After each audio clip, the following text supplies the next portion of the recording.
Thank you again to the Rav for giving up his time to answer our questions. We've got a few left. Thank you. From the last. Thank you, Yoshua, for your time and patience, assistance to make sure that this happens. I think everyone should mute their microphone, if possible. Correct? Yes, so please. Thank you. Noises, and I thank all those who ask questions. Mikol melamadai iskalti. So we've got a few left for this session. The first one is anonymous.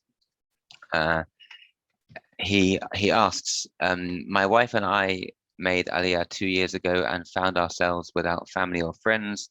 When she had to give birth, there was nobody to help her while she was alone in the delivery room. I made every effort possible to remain shomei negia, and it turned out that she did really need me there at the time. But afterwards, I was told I should have left her alone completely. What is the Rav's opinion on this kind of situation? Very well. I think it is mutar, certainly in this kind of situation, and even in other, perhaps less extreme situations where there is no one else who could be in the delivery room. I think it is mutar for the husband to be present. It is definitely possible for the husband to position himself in a place where it is mutar for him to be. He doesn't have to see certain things. It is also, as we know, very important for a woman who is giving birth to feel calm and supported by those around her. And I will quote here briefly from what Rambam writes based on the Talmud, of course. In Ilchot Shabbat, Perek Sheni, Halacha Yud Aleph, Rambam writes, Hayoledeth kishakura'at lelev, when the woman enters labor, Harehi besakanat nefashot, u'mahralim aliyat Shabbat. So a woman in labor is considered to be, her life is considered now to be in peril.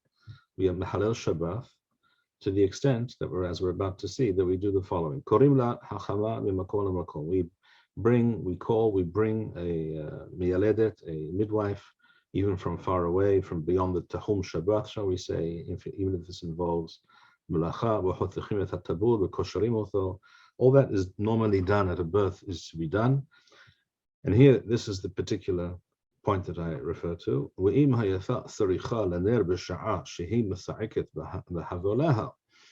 If she says, I want there to be a candle here, I want there to be light in the room. On Shabbat.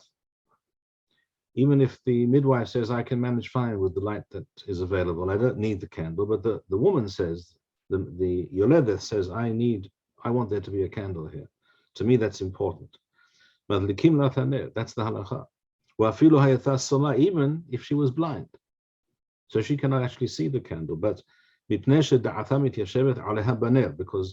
if she knows that a candle has been lit, she will be more calm and more confident of what's happening, what's going on, of the outcome, that she will feel that people can see, the midwife will be able to see better, and things are more likely to proceed properly.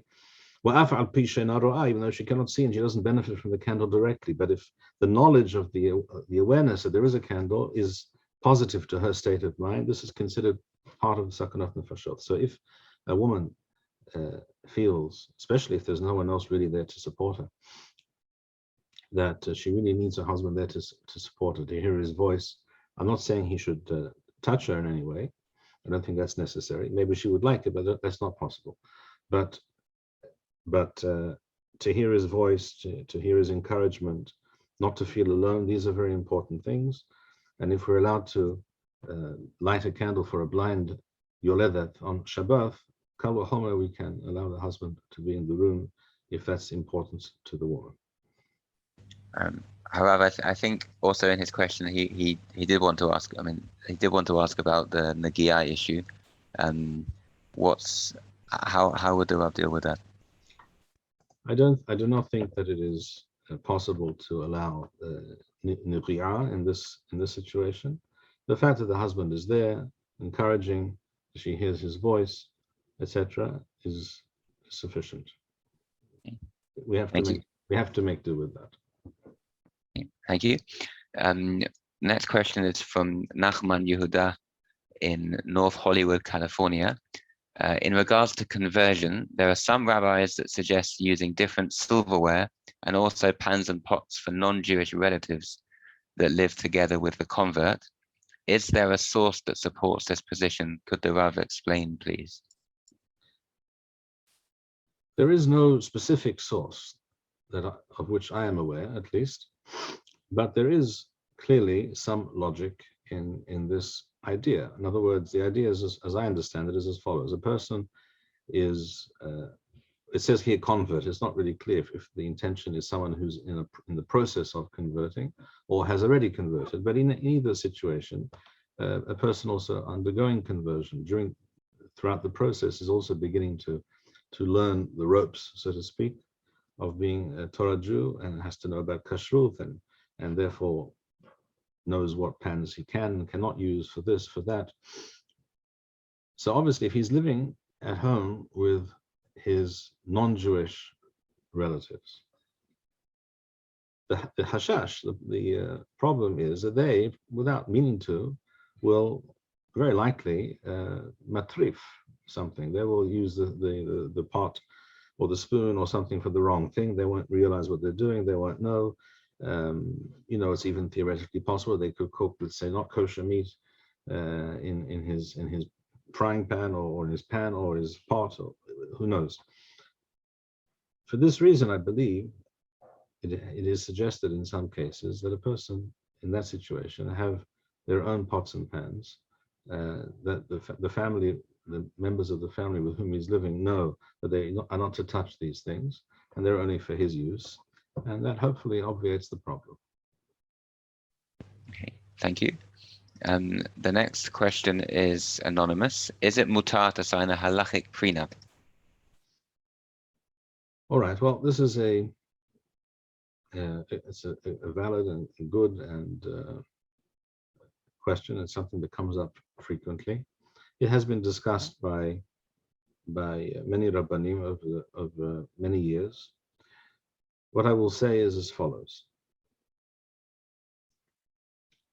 There is a prenuptial agreement that was formulated by two very important, very scholarly American rabbanim, Harav Mordechai Willig and Harav Hershel Schachter. And they drew up this prenuptial agreement in cooperation with and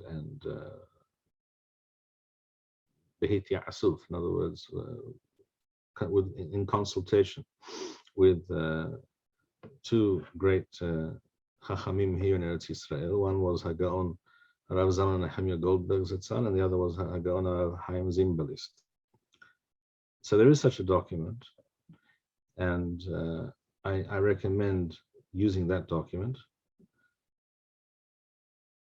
I think there is powerful and cogent argument for using this kind of agreement, because experience teaches us that many cases of igun, of a woman finding herself without a get and the husband gone, and it doesn't really matter how this situation came about and who's at fault. The fact is the woman is now an aguna, and this is a very, very undesirable situation.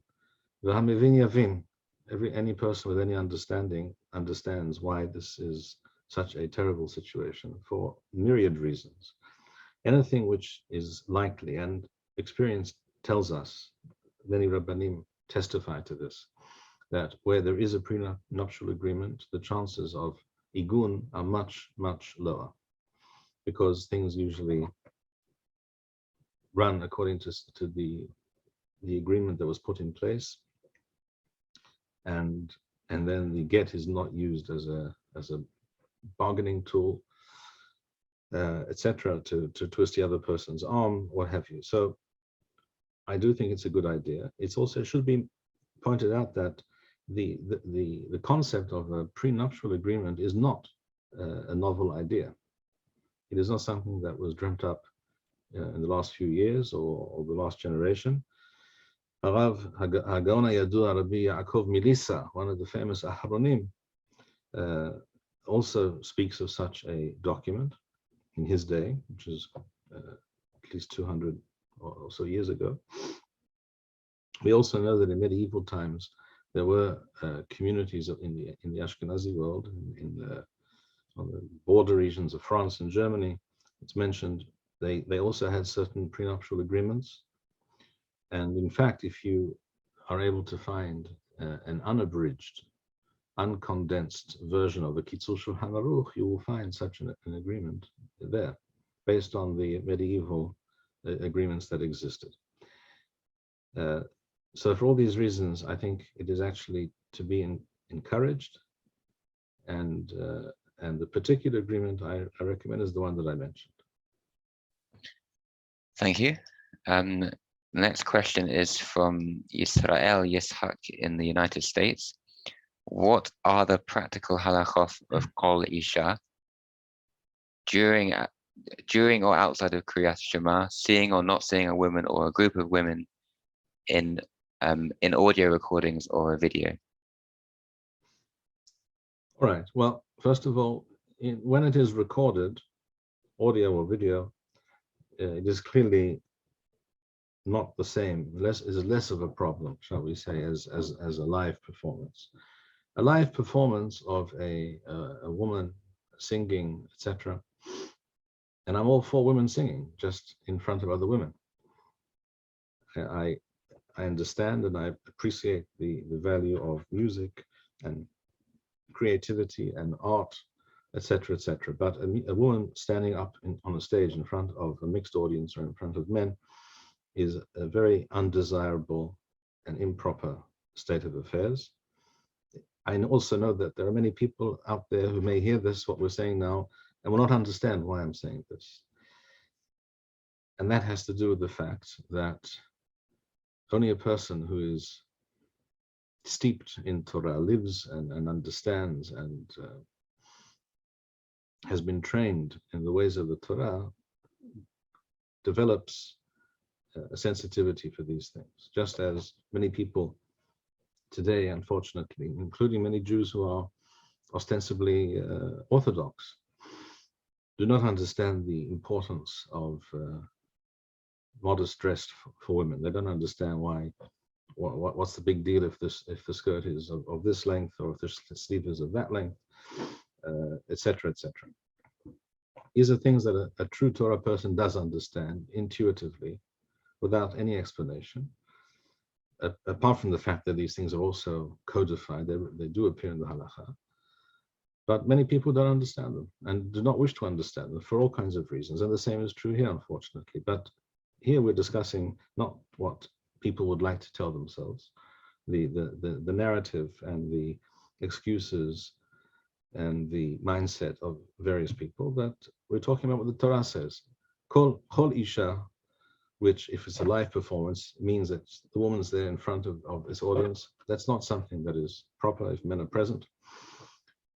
With regards to during Kriyat Shema, well, we know that the Talmud discusses this explicitly.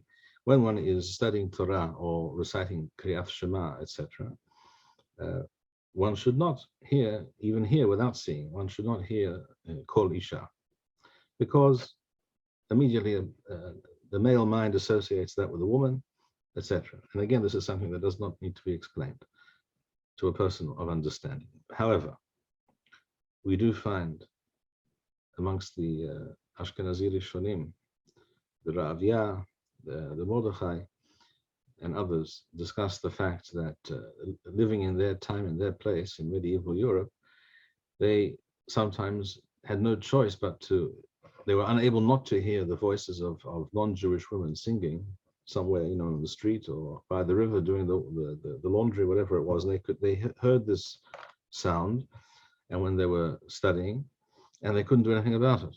And they write that we're anusim, first of all, and second of all, because we're so used to it, it really doesn't make any impression on us, which is also true. So But that's the response one can give. It was their situation, and sometimes we may find ourselves today also in similar kinds of situations. But that's not the norm. That's not the ideal.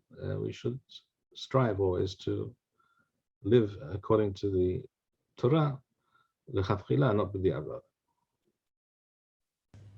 Thank you. I don't think we've got Yisrael Yitzchak on the call. No. So the next question is from David.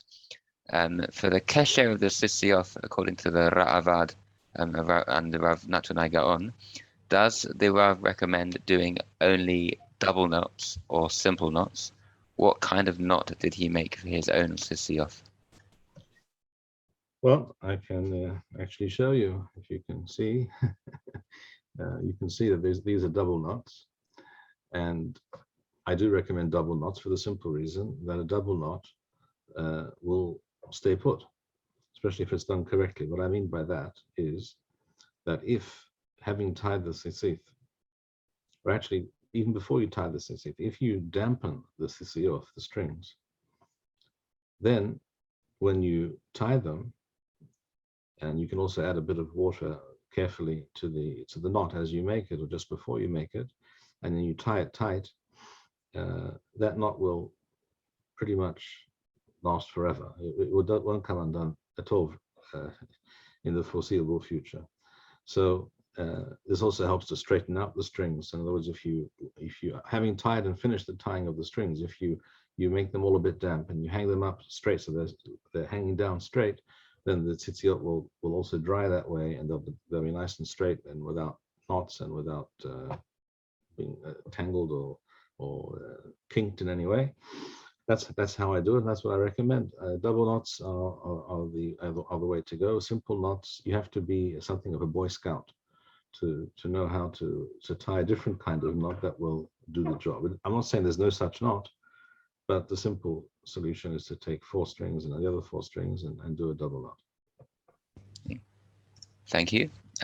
We now have a question from Aaron in Givat Shmuel. What is Harav's response to the position of Harav Melamed in Penine Halacha, who argues that Otzar Beit Din is insufficient for 3 reasons? 1, prices are not below market rate. 2, melacha asura must be performed. And 3, many of the fruit are exported. All right. With regards to the last point, clearly Otzar Beit Din produce should not be exported, and there's no other way to relate to that. It should not be, such perot sheviit should not be exported. They should remain in Eretz Yisrael and be consumed by Jews in Eretz Yisrael. If this is what goes on in some cases, this is most regrettable. But that is not a sufficient reason to criticize or reject the entire approach. So that's with regards to point number 3. With regards to point number 1, that prices are not below market rate. The truth of the matter is, it depends. It depends on the type of produce in question. I recall at least 2 Shemittot ago, I think that was the last time I purchased wine and grape juice produced by an Otzar Beit Din. The prices were definitely below market rate. The wine and the grape juice were not half price, but perhaps 20% or 30% less than normal. So it depends on the type of produce. I think with regards to wine, grape juice, I think it's more likely to be able to achieve that result. With regards to fruit, which has to be picked and then it has to be checked and packaged and transported, etc. This is something that did not exist in ancient times. The kind of Otzar Beit Din that is described by the Tosefta, Masechet Sheviit, obviously did not include a complicated system which involved all these various activities, particularly the transport is expensive. Employing people to do these various things is expensive. So if the price comes out the same, more or less, as the market rate, because of these considerations, I do not consider that a reason not to do Otzar Beit Din.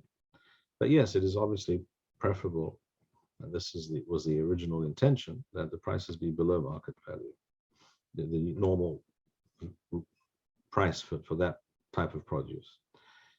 The second point regarding melacha asura, this also can be avoided by hiring non-Jewish workers to do certain melachot, for example. And this is what I believe some of the Otzar Beit Din operations actually do. So I do not wish to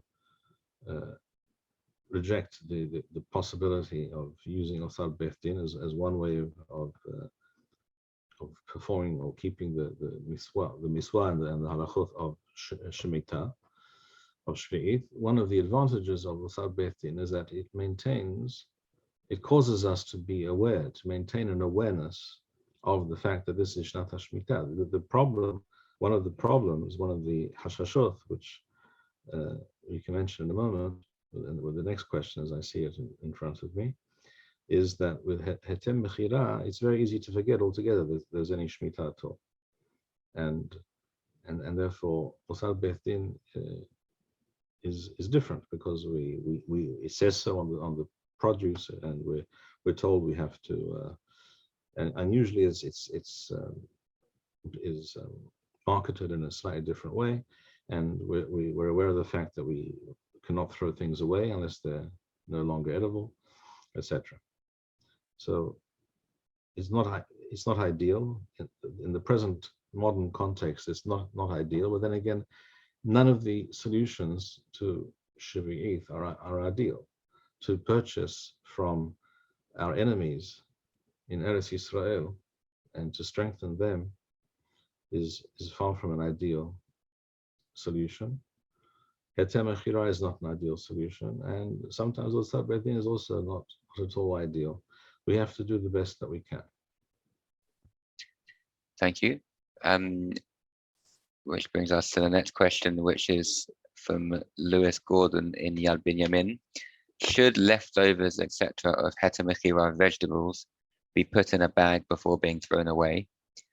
If so, does this imply that they have kedushat sheviit and nullify the idea of heter mechira? I do not think that mitzad ha'alacha, I do not think it is necessary to place leftovers from heter mechira produce in a bag before throwing it away, because yesh al mi lismoch with regards to heter mechira. The heter mechira, some people think it was invented by Rabbeinu Gadol or Rabbi Avraham Yitzchak Kohen Kug Zetzal, but that's not true. It was already in place before Rav Kuk came even to Eretz Yisrael. The first Shemitah, when it was done, was Tal Resh Mem Tet. Rav Kuk came to Eretz Yisrael and Tal Resh Samech Dalet. By Hagaon Gadol, Rav Yitzchak El-Hanan was one of the matirim. There are many Gdolei Hora'ah who held that the heter mechira is tofes, that it is halachically binding or valid, including Gaon Rav Tzvi Pesach Frank, Rav Herzog, etc.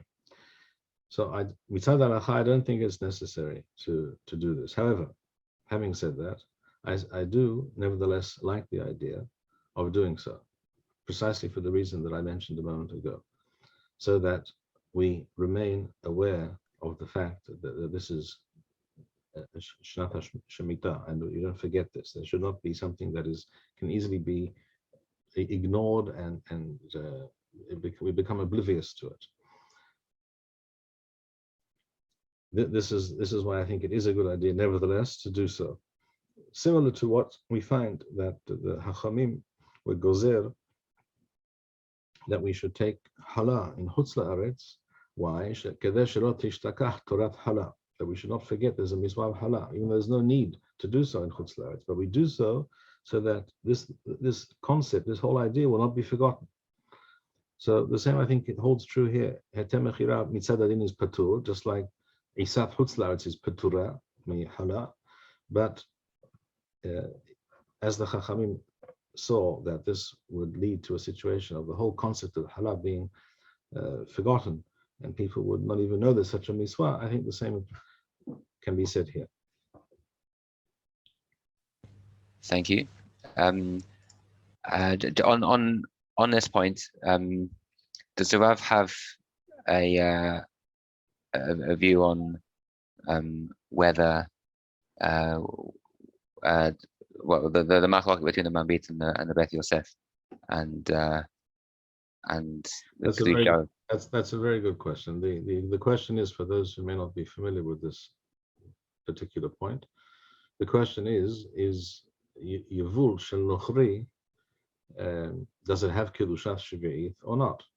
In other words, a Nochri, a non-Jew who unfortunately is in Eretz Yisrael, he shouldn't be, but he is, and he owns a field and he produces whatever it is that he produces.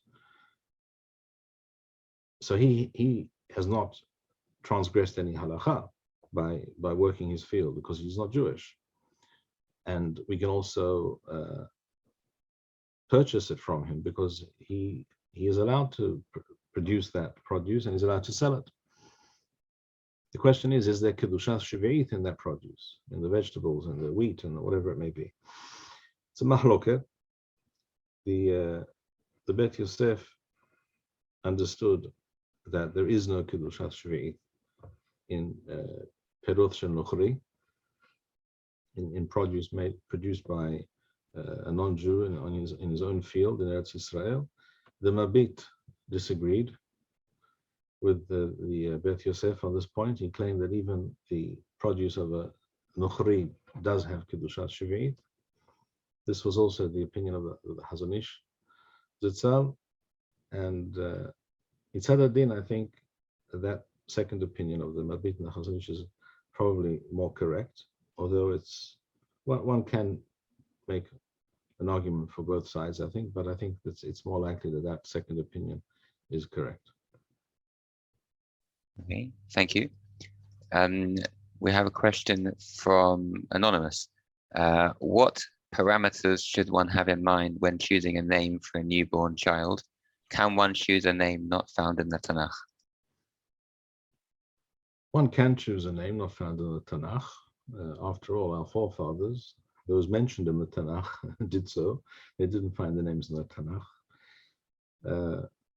We can do so, but in terms of parameters, what we should be aiming for, what we should have in mind when naming a child, is that it be a Jewish name with meaning. In other words, let me give an example of a name in Hebrew which has no meaning. You can find Israelis today, some sectors of Israeli society, who will call their son, or maybe their daughter, they'll call them Yam, sea. Okay, well, it's a very strange name in my view. I don't think it means very much, and I'm not really for that. It's that kind of a name. The fact that the name is in Hebrew, that fact alone is not sufficient to make it ideal or to make it desirable. What we need to go by is the tochen, the content, the meaning of that name. There are many names in the Tanach, beautiful names for men and women. If you happen to own the Milon Hadash of Even Shushan, at the back there is a list of all known Hebrew names, not only from the Tanakh, also from Chazalic periods and later periods as well. I have a grandson whose name is Hilai. Hilai is a Jewish name, not from the Tanakh, but the name is mentioned that's Hilai is the Bavli version of the name. In Eretz Yisrael it was Hila. We have a Rabbi Hila in the Talmud Yerushalmi, Hila, which apparently means light. Hel, Yahel, Alai, Ori, etc. Yahel Or. So in the Yerushalmi we have Rabbi Hila. We know of Geonim in Bavel whose name was Rabbi Hilai. It's the same thing with an extra yod. It doesn't have to be from the Tanach. It's a nice name. It bespeaks a tradition. It connects us to an ancient tradition. So I think we should search for names that have a positive Jewish meaning in terms of in the eyes of and according to a Jewish perspective, a Jewish Torah perspective, something which connects us to the Torah, to Jewish tradition. But it's also possible to come up with even a new name that has some meaning. For example, we all know that there's the name Meir, correct? Famous Rabbi Meir and many others. The name that was used, Rabbeinu Mahara Mirotenburg, Rabbeinu Meir Rabbi Baruch Mirotenburg, the Rav of the Rosh. Now, I've heard some people use the name for a boy instead of Meir. They call the son Maor. Maor means light also. It's like Meir. It's like Rabbi Nehorai, Nehorai is the Aramaic version of Meir. All these words to do with light are very nice. And if Maor was not used in the past, that's not a reason that it cannot be used today. Thank you, Harav. Next question is from Meir Morozov in Jerusalem. If the Shema and the shmone esre are separate parts of tefillah, and the shema can be said all day, while shmone esre has a set time, if circumstances arise where it's close to chatzot, should one say the shmone esre before the shema to make sure they get it in for shacharit? I do not know why Meir writes that Shema can be said all day. I do not know where that notion comes from. I have never said such a thing. What someone may have heard me say is that Birkot Kriyat Shema shel shacharit can be recited all day. There's a mahloket about that, according to Rav Hai Gaon, quoted by the Rosh and others. This is the more usual opinion. Birkot Kriyat Shema can only be said ad sof zman tefillah, which means ad sof arba sha'ot, to the fourth hour, the end of the fourth hour of the day. In other words, till late morning. But that's with regards to Birkot Kriyat Shema. But Kriyat Shema itself, the miswa of reciting the three parshiot of Kriyat Shema, it cannot be done all day. It has to be done b'shoch b'cha kumecha, in the morning and in the evening. With regards to the morning, the Mishnah speaks about ad shalosh sha'ot, till the end of the third hour, which, just to give an idea, at the present time, today, for example, Sof Zman Kriyat Shema is something like 8:41 in the morning. That time, the Shalosh Sha'ot are measured from the sunrise, by the way. And one advantage, perhaps the only advantage, of what is about to be done later tonight in Eretz Yisrael, which is push the clock forward 1 hour, is the fact that it will be easier to daven Kawathikin in the morning, and easier to recite Kriyat Shema and other things within the right time frame. At any rate, the Mishnah speaks about Shalosh Sha'ot. It's true that I have expressed my view that today one could claim that time can be extended, but I never said it can be extended all day. So let's say if a person says Kriyat Shema by 10 o'clock today, when the Mishnah speaks about Bnei Melachim getting up late. Well, today we know there are various classes of society that get up around that time. We know this. And that's analogous to that situation that Rabbi Yeshua was speaking about in the Mishnah of Shalosh Sha'ot, which were also a very unusual and a very small minority of society in his day. It's not as if most people were getting up at that time. A very small percentage. Bnei Melachim, how many Bnei Melachim are there? Are they 1% of the populace? Not even that, probably. So today we know that there are many classes of people for various reasons to do with their work or what have you, or they just haven't got much to do and they get up when they want. But most people don't get up at 2 PM. That is not something that I've ever said. So I do not accept this claim that Shema can be said all day. So Kriyat Shema needs to be recited within the time frame based on the Mishnah or our understanding of the Mishnah as it can be applied to the current situation. But that does not mean all day. It is true that the shmone esre has a set time, which is much more easily defined. So with regards to tefillot shacharit, it's possible to say shacharit ad hasot hayom, till midday, which again, just to give an idea, the present time today was 11:45, roughly. That means that as of tonight, everything we pushed off by now will still be 12:45. If one happens to be in this situation that it's about to be hasot hayom, in other words, it's now 11:41, and you haven't said shema and you haven't said shmone esre shacharit, yes, in that situation, I would say it's preferable to first say shmone esre shacharit because you only have a few minutes to do so, really. Otherwise, it won't be shacharit, it'll be minhag. As a very wise man once said to me, you can really daven shmone esre more or less any time you like. The only question is what you davened. If you davened it within this part of the day, it was called shacharit. At this time of the day, it's called minhag, and the rest of the time, it's called arvit. And that's basically true, except for the half hour after hasot.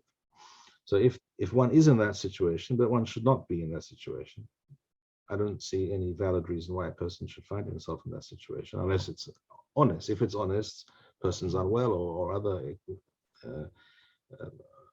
overarching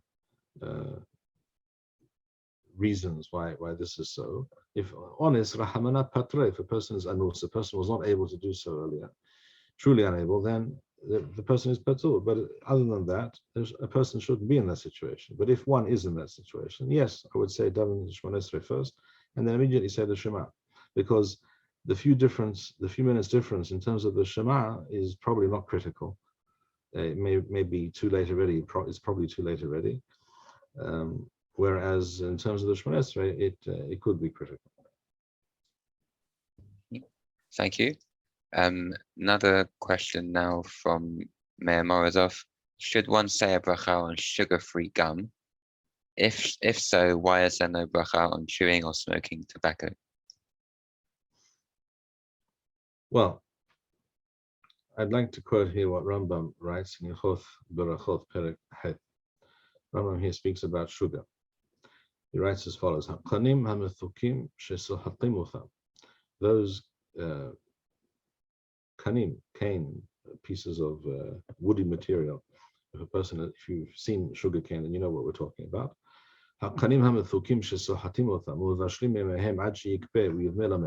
words, what people do, you crush the cane, and a certain liquid is squeezed out of these canes, which is then cooked, brought to a boil, and some of the liquid evaporates, and what you're left with, as Rambam writes here, is something that looks like salt, which is sugar. Rambam says about this as follows: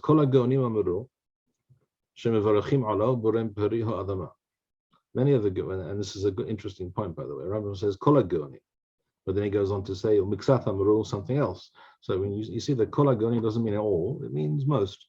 Many geonim said that the bracha on sugar is borei peri hadama, and others said that the bracha on sugar is borei peri ha'is. They considered this kanet to be a kind of tree, and this is the fruit of that tree, and therefore the bracha should be borei peri ha'is. And similarly, they said, says the Rambam,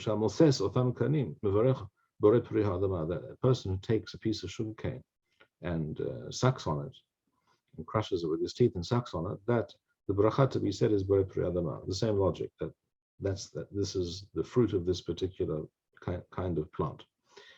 Rambam doesn't agree. Rambam says, "Wani omer she'en ze peri." This is not considered fruit. It's not considered a fruit because it doesn't look like a fruit. It undergoes a certain process, and even sucking the natural juice of this kaneh is not to be considered a fruit. Says Rambam, לא יהיה דבש אלו הקנים שנשתנה על ידי האור גדול מדבש תמרים שלא נשתנה מברכים עליו שהכל. Rambam says certainly this product, which is which is produced from these canes, the sugar cane, is by way of heating, etc., is not in any way better or more obviously a fruit than dvash, honey made from dates, and the bracha for that, according to Rambam at least, is she'akol. It is true that it's possible to argue with this point, but particularly with regards to sugar, I would recommend following Rambam's psak. With regards to dvash tamarim, there might be room for further discussion. This is also, by the way, what the Shulchan Aruch writes in Siman Resh Bet Seif Tet. Well, he says explicitly that both on sugar and on sucking sugarcane, one says shehakol. So the Shulchan Aruch follows, Rabbi Yosef Karo follows the Rambam. That's with regards to that's with regards to sugar. The analogy is obviously chewing gum. If you chew gum which has a flavor, it doesn't matter if it's sugar-free. In other words, if it's sugar-free, but it has some flavor. Whatever the flavor comes from, if you place something in your mouth which has a flavor, it is analogous to sucking on this piece of wood, this cane, which also has some pleasant flavor, which you enjoy. It's not something that you really eat, but nevertheless you make a bracha. We see the Rambam says so explicitly that you make a bracha. And this is therefore the view of the majority of poskim with regards to chewing gum, that you do say the bracha she'akol. There are one or two who disagreed, but the vast majority who have discussed this claim and say that one should say she'akol. I think this is precisely analogous to what Rambam says about sucking sugarcane, and therefore that is what I believe. One should say she'akol on all types of chewing gum. With regards to a bracha on chewing or smoking tobacco, the Aruch HaShulchan writes in Siman Resh Pet Zayin, Seif Gimel. I quote.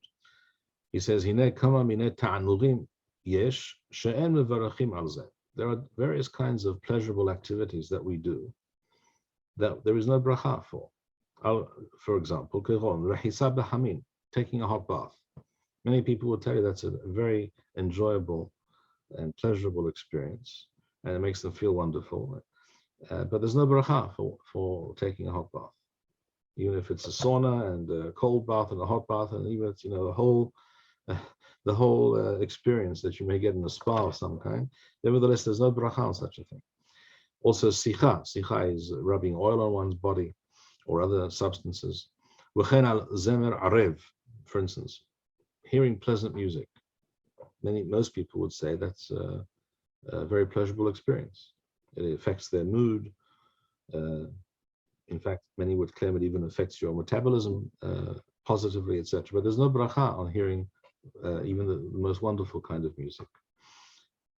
Or, for example, al-or haner, he writes correctly. In other words, if a person is in a dark room and lights a candle or turns on a light, is there a bracha? No, but you benefit and you enjoy the fact that you are pleased that there is light. You did not want to sit in the dark. Nevertheless, we only say bracha on a candle on Mosei Shabbat. So it's only the kind of ta'anul she'eno nichnas laguf, that does not enter the body physically, like food or drink. The only real exception to that rule is reach, right? And that's why Chazal would doresh several special dorashot with regards to reach, why we make a bracha on pleasant smelling substances. With regards to that, so that would cover also smoking tobacco, whether it's pleasant or not. That may be a matter of opinion, but some people enjoy it. But it's not something that Chazal will metaken a bracha for. It's not even similar really to a reach tov. So there's no bracha for smoking tobacco. Whether one can bichal smoke according to halacha is also a serious question, as I imagine is known to all of us. With regards to chewing tobacco, I would say that is similar to chewing gum. That if it is a taste, a flavor that is pleasurable to that person at least, and it is to many people apparently, then it's like chewing gum. And then I would say the bracha should be she'akol. Thank you, Harav. The final question on the list is from Leon in Berkeley. To To what extent is minhag hamakom or avofenu, or a personal practice, binding? When does one need to do hatarat nadarim to change his practice from what he or his forefathers did in the past, or from the practice of where he lives? First of all, I will mention here what it states in the Talmud Yerushalmi in Masechet Pesachim, Perek Daled Halacha Aleph, Perek Machon Shilo. It says that Rabbi Elazar, B'Shem Rabbi Abin or Abun, Kol davar she'eno yodea shehu mutar, v'to'eh bo be'isur. In other words, any practice that a person is not aware that it is really mutar, and he thinks it's asur, and therefore he doesn't do this thing. Nishal wehem matirim lo. If he goes before Chachamim and asks them, can he change his practice? Matirim lo, because his whole minhag was based on a mistake, on a misunderstanding. He thought this was asur. Really, it's not asur at all. However, kol davar shehu yodea bo shehu mutar. If a person knows that it's mutar, and nevertheless he was neheg bo isur, nishal en matirim lo. Now the truth is that there are many situations where you can be matir, nevertheless. But the main thing that I wish to point out is that when something is based on an error, it does not have any great validity. Okay. So it all depends on the minhag that we're discussing. There are minhagim that are valid and they have there's some Torah logic to them, and they may be binding on the people of that place, of that kehila, that community, or that country. There are also minhagim which are not valid because they, as some of the Rishonim already speak about, minhagei shetut. If you take the example of kitniot, for example, on Pesach, Rabbeinu Yeruham writes explicitly that it's a minhag shtut, in so many words. That's exactly what he writes. He doesn't suggest for a moment that you have to do hatarat nadarim. Why not? Because a shtut doesn't require heter. A shtut is just a shtut. The same applies to the Torah, for example, also discussing kitniot, for example. He writes, which is a humra yethera. He says it doesn't make this minhag does not stand up to any kind of halachic Torah-based criticism, and therefore it's something to be. It's not binding. So even if people do certain things that are not binding, that are based on some error, or for example, people hold by a certain psak halacha. They heard that a certain person was posek halacha, such and such is asur, and therefore they did so. And then they find out that other rabbanim, maybe greater rabbanim, say that it's not asur bichal, it's mutar, and that psak halacha is a mistake. In such a situation, again, a person does not have to do hatarat nadarim.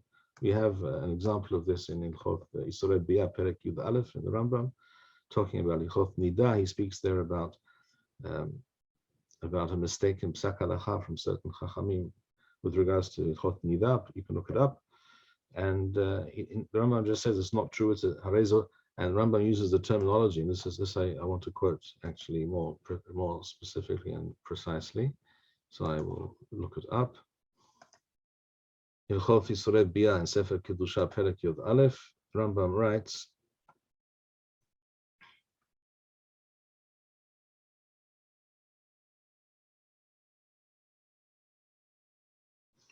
in Halacha Yod Gimel, or Yod Dalet, depending on your edition. The minhag that you will find, the practice that you will find in some places.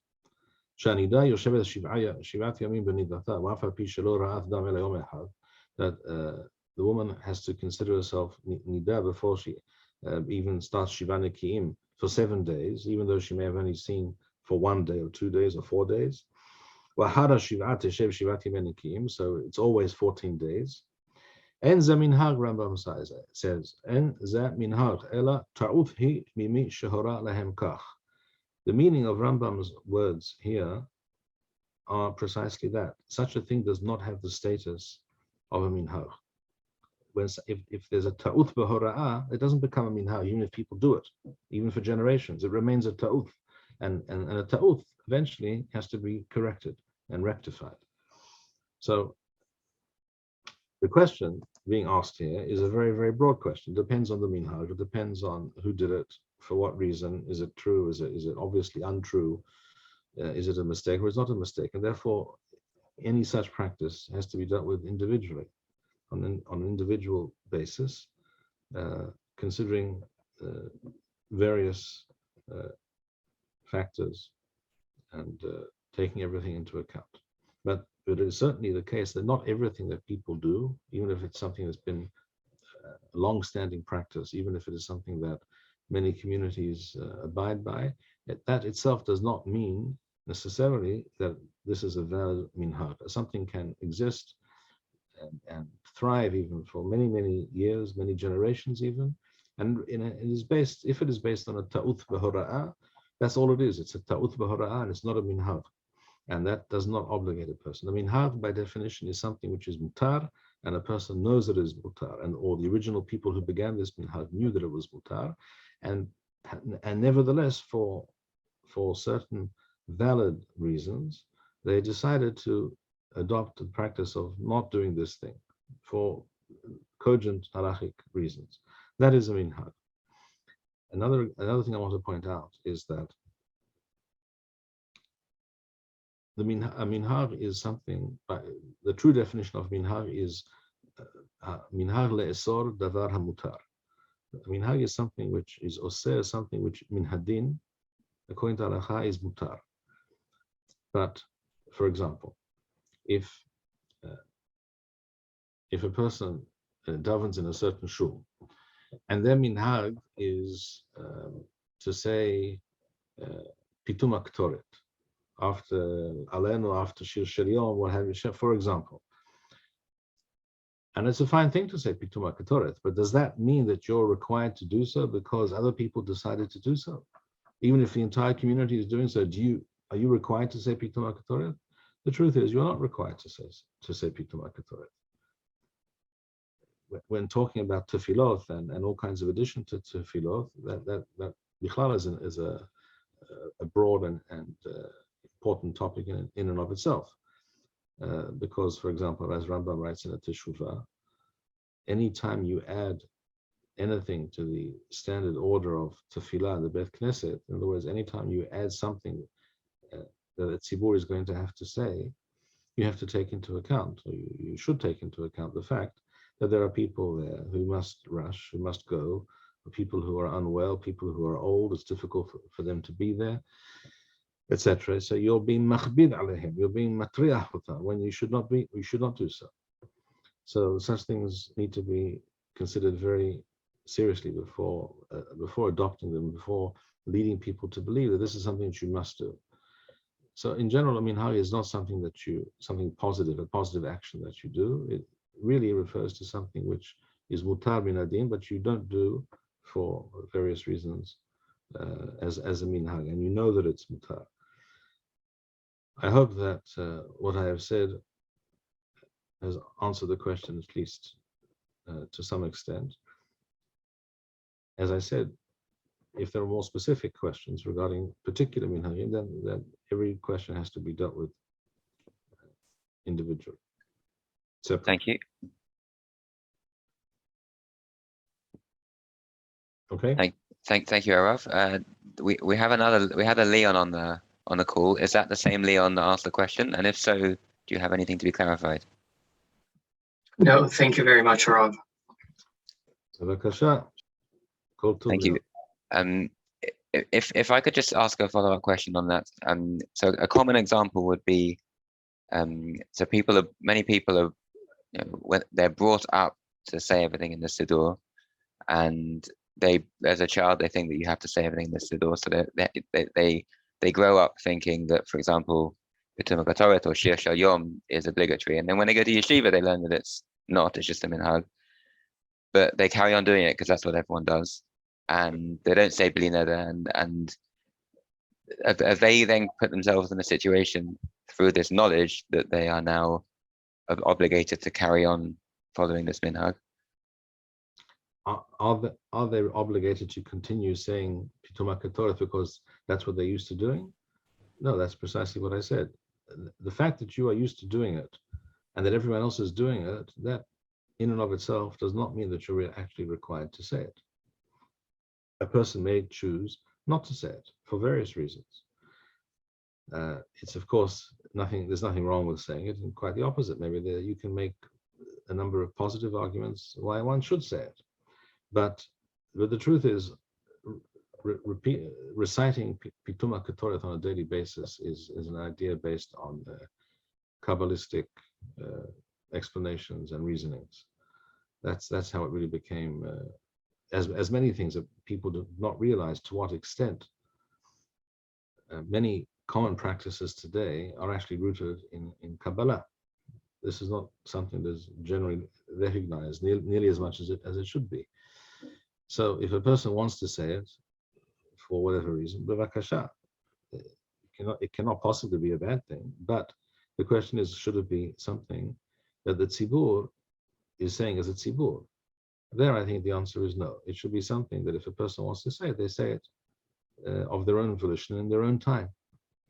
And anything additional, this is beyond the chovah, should be maintained as an individual practice and not as a tziburi practice, generally speaking, for the reasons that the Rambam discusses in that teshuvah, not creating Torah tzibur, not making coming to shul more difficult for people who are very old or unwell, or people who have to rush off to work, which is, for most people, that's most days of the year.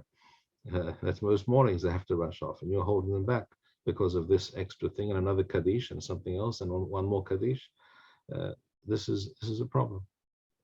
It's a problem which is not sufficiently recognized, I think. Thank you. A couple of things that also came up regarding tefillah shacharit, whether it is can shacharit be said after the 4th hour lechatchila? That's a mahloket. That's a mahloket really between the Bavli and the Yerushalmi. According to the Bavli, according to the simple pshat of the Bavli, you can actually, this is the opinion of all the Geonim essentially, you can only recite tefillah shacharit ad sof sheviit. You cannot actually say it till chatzot. It is the Rif and the Rambam who say that lechatchila you have to say it by the end of the 4th hour, but the aval you can say it till chatzot. But if you look in the earlier Geonic sources, that's not what they say. They understand the statement in the Talmud, in Masechet Berachot and the Bavli, to mean that you may say it only an ad arba sha'ot. And there's no question that's how things are based on the Bavli. The simple pshat in the Bavli is that it's ad arba sha'ot, and you can't say it after that. But the Rif and Rambam disagree, and they basically understand that statement to mean lechatchila you do it ad arba sha'ot, but the aval the din of the Mishnah stands, which is tefillat hashachar al chatzot. Rabbi Yehuda Omer ad arba sha'ot, and the halacha, at least, but the aval is kechachamim, like the Stam Mishnah. In the Talmud Yerushalmi, there is no indication that it has to be davka by arba sha'ot. The halacha should be like Rabbi Yehuda. So that's why I say it's really a mahloket Bavli in Yerushalmi. So one should lechatchila try and say tefillat shacharit. The best is in netzahama, if not al sof arba sha'ot, and if not, then al hasot. That's halacha l'maaseh. Thank you. And then another thing that came up in relation to the Rav's answer about heter mechira and kedushat sheviit. If one does find oneself in the position of eating or buying a yavul nochri, should one treat it with kedushat? Given, if the Rav said that there might be, I think it is a good idea to do so. I'm not saying it's a chovah, because there is definitely it's possible to to be somech, to rely on the Bet Yosef, and this was the minhag in Eretz Yisrael for many generations, not to consider such produce to have kedushat sheviit. But it is also a fact that there are others who disagree. The Mabit was also in Eretz Yisrael, and he felt otherwise. The Chazon Ish was in Eretz Yisrael, and he also felt otherwise. And their proofs are rather convincing. Okay, thank you very much, Harav.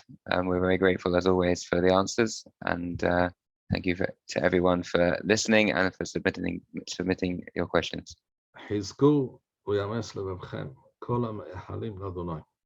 Thank you, Rabbi Bar-Hayim. We would like to encourage our viewers to share these videos with friends and send in your responses. We would also like to suggest the following opportunity to our viewers. If you identify with Rabbi Bar-Hayim's message and would like to sponsor or dedicate a video interview with the rabbi in honor or memory of a loved one, if you would like to obtain Birkon Nusach Eretz Yisrael or invite the rabbi for a speaking engagement, please email us at office@machonshilo.org. If you are inspired by Rabbi Bar-Hayim's message and would like to get involved in Torah Eretz Yisrael activities in your local area, please fill out the relevant form by going to the link which appears on the screen.